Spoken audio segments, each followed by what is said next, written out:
सिलेगी कोई गाड़ी तो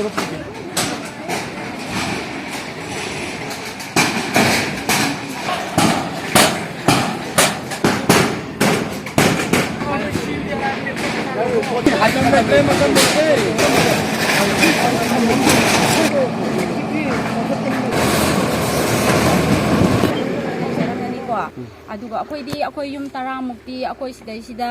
अदुम नेपाली थमगा अखोइगी अहन सिंगनको थाइना अदुम अखोइना युम पालक्ट्रिङैदा मोइना कोइरम्मे सेपाइना लौका खिबदगी सुमाइना अहन सिंसिना कोइरगा थम्बिरमे मोइना अदैदा अखोइसु अहन तौरम्बनेना चंगागा तौरुबने बसिदा अदैदा मोइना यादे ngaleраga थुदे आदि सि ताम खक्ता नते मोइना थुदे इजे ताम अनिरक अहुमरक सुमाइना सुरे मोइना थुदेरकपसे अदुगा अदुमाइ थुदे पदे यादे हाइबनिना अखोइसु होजिसे अदुम ngरang नहान्दगिदि सुम मयाम तौरिसे काइगिनो अमानि खतंग सुमाइ तौरिसे न अखोइसु खलमे अदुबु यादे हाइबनिना अखोइदुम इसाना थुदे जागे हना पोतो मांगनिना अदुम लाकपनि जुम अमानि खतनि हिदा थुदे इसे yung khara thudega khara thudek tabje isa da kari phawbi si kaisum phawde da mi gi mai ma gi hana dum leijaramani na akoina du nuai ta ba kaisu kaisum phawde akoina akoidi mi su leijade akoi ga ta su ta thaude adagi dum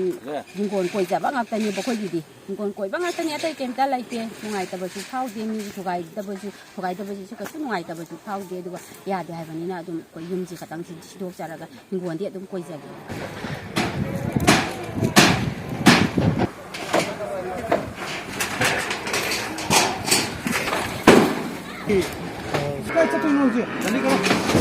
आपकी अमरजीत सिंह तौजे conservator of forest अदुगा DFO in charge पुजरीबो को अखोइना ngasi तौजरीबो से compartment number 6 Khabam block अखोइगी Langol reserve forest मनुंग नेना अखोइगी रिपोर्टर लेजबा मफमदा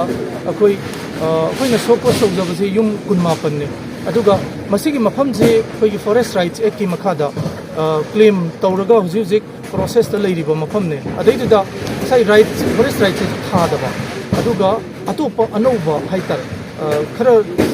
लैसलप अदुगी अखोइ युम कुनमापन लफोक्सबगी प्रोग्राम दने युम कुनमापन सिगी मनुंगदा युम मंगा अमदी मोइ मसाना हाना सिदोक्चरे अदुगा कुनमरी मा अखोइ हुजिक लफोक्सबगी प्रोसेस नु अखोइ तौजे section 26 of Indian Forest Act 1927 aduga rule number 67 of Manipur Forest Rule 2021 gi makhada divisional forest officer ai isamangna issue tawjaba order gi makhada tawjaba. Okay.